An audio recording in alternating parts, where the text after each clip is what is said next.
Hello everyone! Shout out muna sa mga Pinoy na staff ng Winterborn Battle Depot. Yon, yung mga kababayan natin dyan sa Winterborn Battle Depot. Mabuhay kayo, mga kababayan!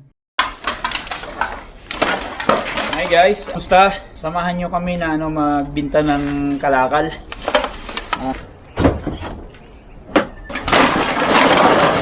Papakita ko sa inyo yung pagkakaiba nung pagkakalakal dito sa Edmonton o pagbibinta ng kalakal kumpara dun sa Vancouver, sa Burnaby.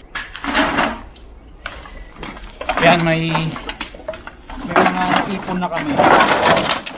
Itong mga to, naipon lang namin to sa sariling consumption. Yan, pag merong okasyon sa bahay, gaya nung nakaraang Pasko, tsaka New Year, kaya medyo dumami. Hindi to kasing dami nung dun sa Burnaby yung bininta namin ng Kalakal Boys.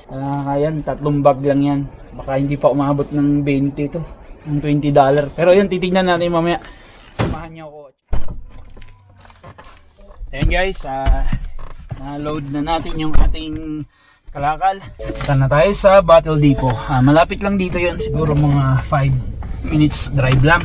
Kung bago kayo dito sa Canada, yung mga bote na yon, yung mga bote ng soft drinks, juice, yung mga ganun, pwedeng ibenta yon. Actually, hindi benta tawag dun eh. Ang tamang term dun is return, para i-claim mo yung deposit. So yun, may deposit yung mga yon. So sa tuwing bibili tayo, let's say yung isang can ng Coke, 10 cents yung ang deposit, binabayaran natin yun. Pag yun ay tinapon mo, parang tinapon mo yung 10 cents mo, di ba? So kaya kami sa bahay iniipon namin yun. Yung doon naman sa Burnaby, doon sa mga nakapanood doon sa namin, video namin na nagbenta kami ng maraming bote, galing sa worksite yun. Kaya siya naipon ng marami. Tsaka yun, kalahating taon namin inipon. Yung ngayon naman, itong sa amin, yung consumption lang to sa bahay. May ito nung December. Siyempre may okasyon yan, may mga bisita. So, nakaipon ng ganung karami. Matagal din talaga. Tagal din na iniipon namin ni Mrs. Walang dapat ikahiya sa pagbibinta ng ng tawag dito, kalakal. So may mga nabasa nga ako dun sa comment na gano'n nga, mga positive ba na comment na wala daw dapat ikahiya sa pagbibinta ng kalakal or pangangalakal. Wala talaga, hindi naman bawal yun, di ba? Kagaya nga ng sabi ko, binayaran natin yun eh. So din, extra money din yun. May nga nag-comment na gano'n din sila, gano'n din ginagawa nila dito sa Canada or kahit sa ibang bansa pa nga eh, sa Europe, gano'n. Kahit sa Pilipinas, di ba? Yung nag-iikot doon sa kagaya nung tinitirahan namin sa Pilipinas, may nag-iikot doon yung bakal bote, yung gano'n. Nagbibinta din naman tayo ng ganyan. Yun, meron lang pala akong gusto idagdag. May nag-comment, taga Metro Vancouver. Ang concern niya yung gano'n ka delikado ba yung pangangalakal, yung needle. Yun, never kong naisip yun. Never namin naisip yun ng mga Kalakal Boys, yung about sa needle. Naman nga kasi hindi naman talaga kami nangangalakal na yung naghahalongkay ng mga basurahan sa worksite. Yun, diretso yun sa mga plastic na pang-recycle. Pagkatapos ng uminom, dun mo ilalagay yun. Let's say yung sa apartment, yun yung common yun, yung mga common na basurahan. So yun, paalala din lang sa mga kababayan natin na makapanood dito. Mag-iingat po tayo sa sa paghahalongkay ng mga basura or paghahanap ng kalakal. Kasi dito sa Canada, lalo na sa mga major cities, yung drugs masyado ng laganap. Yung mga ginagamit nila na pang-injection, yung karayom or needle, kung saan lang tinatapon yun. Maaring dun sa basura ay sinasama. Napaka delikado.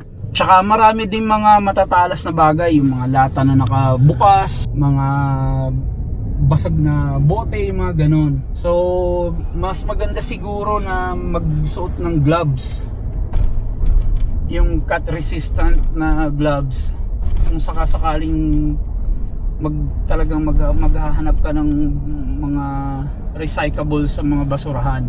So yun yung tips. So talagang natuwa ako dun sa nag-comment na nagpaalala siya kung gaano ka delikado nga. Kaya maraming salamat dun sa mga nag-comments. Ang daming positive na comments. So yun, kami ngayon ni Mrs. magbibinta kami ng kalakal namin. Pakapakita ko rin sa inyo, gaya ng nasabi ko kanina, na kakaiba dito sa amin, yung kita ka ng mga recyclable is hindi ikaw yung magbibilang na kung ikaw yung magbibenta, sila yung magbibilang. Ayan na yung Battle Depot, ayan na siya sa may left side. Yan, Winterborn Battle Depot. Naman sa Vancouver, ikaw yung magbibilang nung ibebenta mo. So guys, ayun, nandito na kami. Guys, hindi na tayo gagamit ng postcard.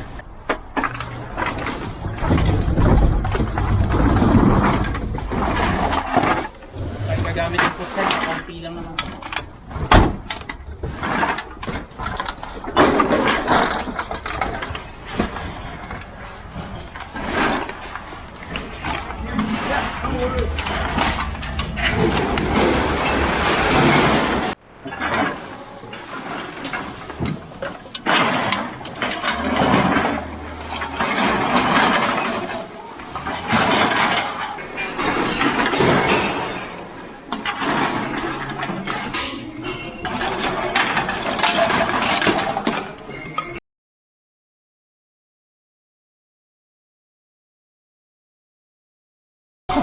Pwede ka masama.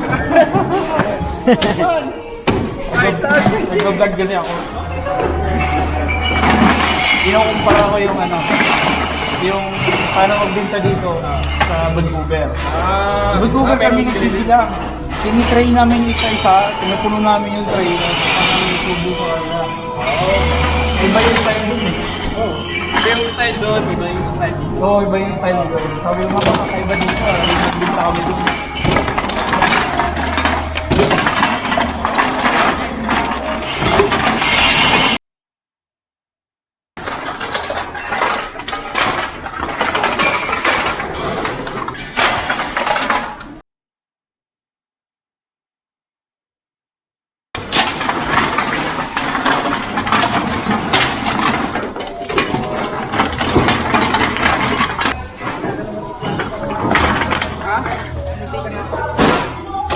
Shout out, shout out.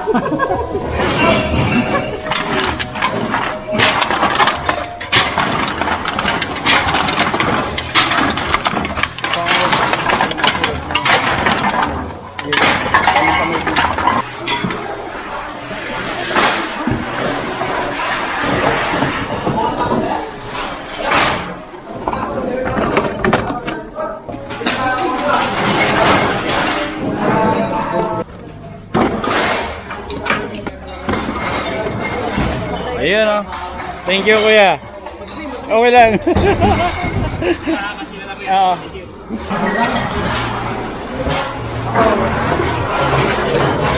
Mananalo ng hockey tickets. Ayun, may dito parapol yan. Mananalo daw ng hockey tickets. So sana manalo to. Nakamagkano tayo? 30. Ba naka 30 plus din no? 36. 36? 50, 65. Bigyan mo yung pera mo. Para si Dodong. Tara na. So ayun guys, yun o. Nakabenta na tayo. Naka 36.50. Oh, 65. $36.65. Akala ko nga hindi aabot ng $20. Ba, malaki din benta ni Mrs. Kay Mrs. talaga to. Tapos yun, pasalamat ako kasi pumayag yung si kababayan. Madalas sa ganito Pilipino yung rito sa amin, dito sa Edmonton. Nagtatrabaho sa depot. nagpaalam ako sa kanya na pwede bang mag-record. Pumayag naman siya, mabait. Ayun, nagkwento nga ako sa kanya na dun sa Vancouver kakaiba yung way nila. Sabi ko ganun, dito sa amin mas organized, hindi naman sa pero hindi ko rin sure kasi isang Battle Depot pa lang naman din yung napuntahan namin dun sa Burnaby. Baka sa ibang lugar magaganda din naman yung Battle Depot nila. Yung dito sa amin, dito sa may community namin, ayan yun. Ayan, mababait yung mga kababayan doon. Natawa nga siya nung nagpaalam ako. Sabi niya okay lang daw. O di ba, naka $36 kami. Ayun, iipunin mo lang naman yun. So not bad. Meron pa nga may nag-comment din pala na nanay. Retire na siya, senior, parang bumisita lang sila dito sa anak nila or parang ganun nga. Taga Ontario naman siya. Sabi niya ganun din daw ginagawa nila, nag-iipon sila. Tapos nagagalit daw yung mga anak nila sa kanila na ginagawa nila na ganun kasi siguro may mga may edad na. Iniipon nila yung mga kalakal tapos bibinta nila pagdating ng summer. Marami kaming mga kakilala dito or halos lahat ng kakilala namin ganun ang ginagawa. Nagbibinta ng kalakal. Normal dito yon, yung mga local, yung mga puti, yung mga Canadians. Ganun din ginagawa nila. Nagbibenta rin sila. Normal dito yon, hindi kinahihiya at walang dapat ikahiya. Tsaka bawas din sa kalat, di ba? Bawas na rin sa kalat. Kaysa pakalat-kalat yun dyan sa kung saan-saan. Maraming salamat sa inyong pagsama. Sana may napulot kayo na kaalaman pagdating dito sa Canada or na yung about sa pagbibinta ng kalakal. Hanggang dito na muna at hanggang sa susunod na pangangalakal. Kita-kita tayo uli. Comment below lang po. At kung sakaling bago ka rin lang dito sa channel, consider nyo na rin na mag-subscribe, like, and comments. And thank you in advance. So, bye-bye!